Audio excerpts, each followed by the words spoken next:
and that most people spend their lives running from this truth, not because they're weak, but because they've been wired to believe a fundamental lie. That lie is this: your pain is caused by the world outside of you, that the betrayal, the loss, the failure, the event itself is the source of your anguish. But that understanding keeps you trapped in a loop, reliving the same heartache, the same frustration, year after year. Today, we dismantle that illusion. The real source of your suffering isn't the event. It's your internal war with what is. It's the relentless, often silent argument you have with reality. The mental shout of, "This shouldn't be happening to me," or "I can't accept this." That argument, that resistance is the engine of your agony. And the moment you grasp this, your entire relationship with pain will begin to shift. But there's a critical step most miss. The great Swiss psychiatrist Carl Jung offered a compass for this inner terrain. He didn't speak of avoidance, but of a profound, counterintuitive principle. What you resist not only persists, it grows stronger. Think about that. The energy you use to push away an experience, to deny a truth, doesn't vanquish it, it feeds it. It lodges it deeper into your psyche.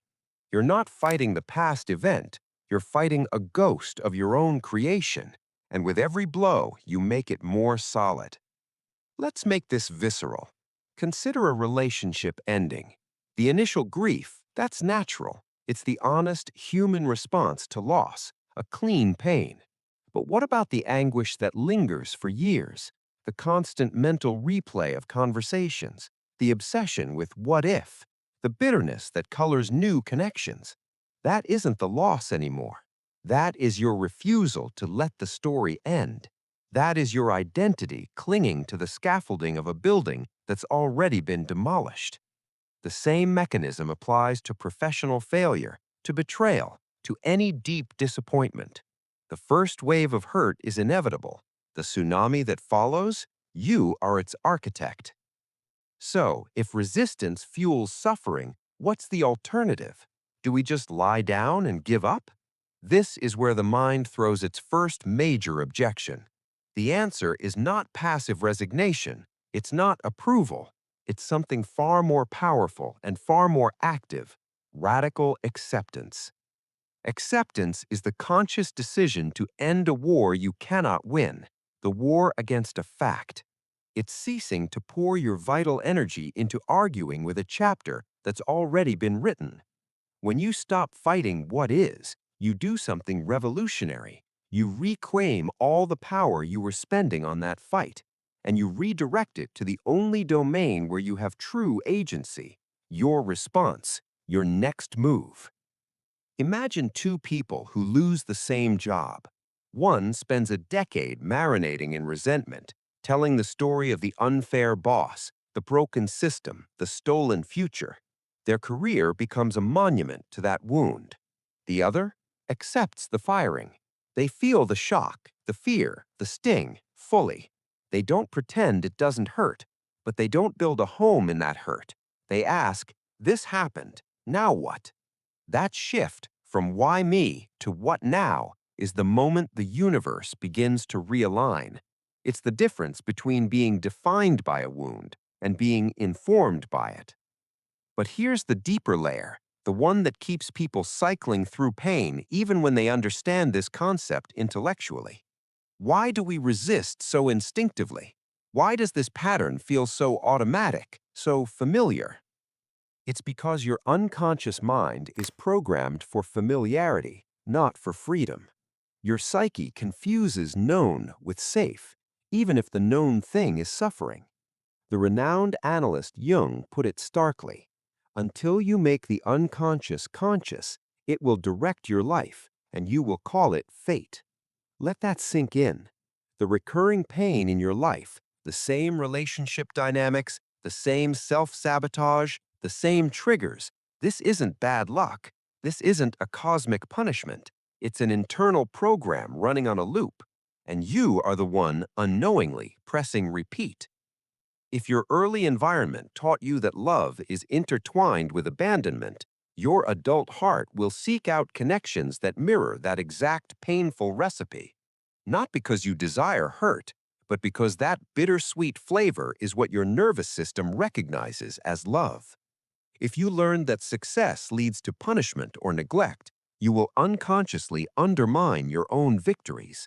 The unconscious mind would rather have a painful certainty than a terrifying freedom.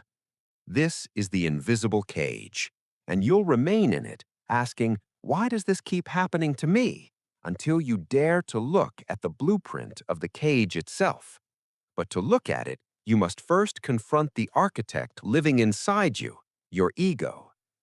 Let's talk about the ego, not in a fluffy spiritual bypass sense, but as a psychological structure. Your ego is that part of you that crafted a self out of your experiences. Its primary job is to protect that self, to maintain its continuity and boundaries. And here's the brutal, liberating truth. Your ego feeds on your suffering. It needs your story of wounding to exist. Think of it. The ego is the voice that says, "I have every right to be hurt. My pain is proof of how wrong they were. The world must change before I can be okay." This feels like righteous self-defense, but it's a trap. Because as long as your identity is welded to your wounds, as the betrayed one, the abandoned one, the failed one, you cannot let those wounds heal. To heal would be a kind of ego death. The ego will recycle your pain, not to help you, but to reassert its own necessity. It thrives on conflict, on separation, on the drama of me against the world. So, how do you dismantle a mechanism that's convinced you it is you? You begin with observation. You learn to watch the ego's narrative like a film without buying a ticket. When the old story starts playing, "This always happens, I'll never," you pause. You notice, there's that familiar recording again. You don't argue with it. You don't fuel it. You simply see it for what it is, a survival program running its code. In that space of observation, a crack of light appears. You are not the recording. You are the awareness hearing it. This is the first true step towards power. But awareness alone isn't the end of the journey. It's the gateway to the most transformative part, where you stop seeing pain as a problem to be solved and start relating to it as a force to be transformed. We've been taught that pain is the enemy, a sign of failure, something to numb, to avoid, to transcend at all costs. But what if that's the very mindset that perpetuates it? Jung spoke of the gold in the shadow. He understood the ancient art of alchemy as a metaphor for the psyche, the process of turning base lead, our trauma, our darkness, into invaluable gold, our wisdom, our depth, our authentic power. Your pain, when resisted, is lead. It's a dead weight. But your pain, when accepted and consciously carried, becomes the raw material for your evolution. It is the alchemical fire. This isn't about glorifying suffering. It's about recognizing its paradoxical purpose, to break you out of your smaller self. Every profound rupture in your life, the heartbreak that shatters your naivety, the failure that demolishes your prideful plans, the loss that empties you out, is an invitation. Jung called these periods the dark night of the soul. It feels like annihilation, and in a way, it is. It's the annihilation of who you thought you were. It's the death of an old identity that can no longer contain the truth of your experience. The most painful chapters are often the prelude to a self you haven't met yet. Your task is not to sprint through this dark night, but to learn to see in the dark, to ask in the heart of the ache, what is this here to teach me? What part of me is being called to grow? What old shell is cracking so that something new can emerge? When you shift from "why is this destroying me" to "how is this trying to reshape me," everything changes. The victim disappears. The apprentice appears. This is how you turn your history into your strength. not by rewriting it, by changing the meaning you forge from it. But to do this, you must be willing to feel everything you've been running from. The final and most courageous piece of practice is this. You must learn to sit with your pain without a story. We don't just feel emotion, we instantly layer it with narrative. This is because of what she did. This proves I'm unlovable. This means my future is doomed. That narrative is the resistance. It's the ego's spin. The healing practice is to drop the story and go straight to the sensation. When the wave of grief or anxiety or rage hits, don't follow the thought. Turn your attention inward to the body. Where do you feel it? A constriction in the chest? A hollow ache in the gut? A buzz of tension in the shoulders? Breathe into that exact space. Don't try to fix it. Don't label it good or bad. Just be present with the raw physical experience of the emotion. Allow it to be there. Witness it with curiosity, as you would a force of nature.